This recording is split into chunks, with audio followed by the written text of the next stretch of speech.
This travel tip is about scams. There are lots of friendly, helpful people who you'll meet in China, but unfortunately there are also some people who will try to take advantage of you. And that's a real shame, because it means even when you encounter someone who's friendly and helpful, you kind of need to have your guard up and your wits about you until you can figure out exactly what's going on. The first scam we'll talk about is the tea house scam. Now basically the scam is that some people will come up to you and befriend you a little bit and then encourage you to join them for a tea ceremony or some Chinese tea culture, and they'll take you to a tea house where you will be charged a ridiculous amount of money to drink some tea and then be left footing the bill. And we're talking a ridiculous amount of money for the tea. Now, this scam is, it's a tricky one. I've had many people try it on me, but I don't drink tea, so they were never going to catch me with it. But for a start, some of them, they will spend an hour walking with you and talking with you to really try and make out like they're a friend before they will try and pull the scam. And so if you're not aware of what's going on, it just seems so strange that a scammer would spend so long trying to get to know you before pulling the scam, and so you could easily be taken in. Another thing is that tea in tea houses often is quite expensive, and so if you don't know better, you won't realize just how much you're being overcharged, and so you could easily get sucked in that way. So something to be on the lookout for. Don't go following people into tea houses. If you want to experience the Chinese tea house experience, find a tea house by yourself. Don't let someone else talk you into it. The next scam we'll talk about is drinks. This is pretty much the same as the tea house one, minor variation. And this is where an attractive Chinese girl, or several of them, may approach you and talk to you in the early evening or evening, and then say, let's go to a bar and have some drinks. It's plausible, but you know, I guess if you have your wits about you, it's not too hard to tell that the people talking to you really want something from you. And basically, in the bar, they then, you get massively overcharged for the drinks. So apparently that one's quite common as well, and again, I have been approached for that one, but I don't drink, so they're never going to catch me with that one either.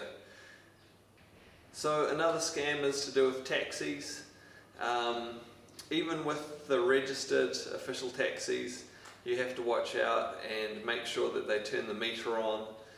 Sometimes even if you ask them to, they won't turn the meter on, and so you know they're just going to charge you however much they want, which is a concern.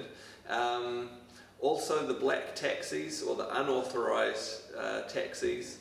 Some people just say don't use them at all because they're going to charge you more. As you can see in one of my other videos on transport, I actually don't have so much a problem with the black taxis. I think sometimes paying them more, if you know how much you're paying and you agree to it, can be worthwhile because sometimes they can actually give you better service. But this can be a problem if it leads further. Sometimes these unregistered taxi drivers, they will not take you to exactly where you want to go, or they'll make up excuses to take you somewhere else so that they can maybe take you to their friend's hotel or something like that, where you're going to be overcharged for staying there. So that's something to watch out for. Yeah, you've got to be careful with those taxi drivers. So another scam you'll experience a lot of in China is fake goods. So no surprise there really that you're going to find a lot of fake goods in China. And this isn't a problem if you have no expectation that the item was going to be genuine in the first place, and you have no particular expectation about quality. But where it can be a real problem is where the item just doesn't work at all. So not only is it fake, but it won't do what you bought it for. So whenever you're buying things, be aware that there's a good chance that it's going to be counterfeit if it does claim to be a major brand, and you always have to check out the quality for yourself and be happy that it's going to do the job that you need. Don't just assume that it's going to. So this leads to another scam when you're shopping, and that is missing goods. Sometimes after you've negotiated and decided and agreed with the person in the shop about what you're going to pay for some goods, and then they will go to package your goods up and they will switch them, and they'll put something similar but lower quality in there. So you need to check for yourself what's in the bag before you take it away to be sure that that's what you actually negotiated and agreed to buy. Also, if what you're buying is in a box, sometimes they will supply goods without the extra bits and pieces that should be in the box. So again, you need to actually open up the box and check that the things are in there before you walk away. And look, and that can seem over the top, but if and you think, oh well, it doesn't look like I trust them. Well, look, that's the fact of the matter. Happens quite a lot. So you just need to be safe and check things for yourself, and they'll understand because they know what goes on over there, and so even if they are honest, I think they'll understand and not mind you checking things for yourself before you leave their shop. I guess a final piece of advice about scams in China, and that is, don't worry too much about getting scammed. If you're worrying about all that all of the time, you're not going to be able to trust and connect with some of the truly genuine, friendly and helpful people.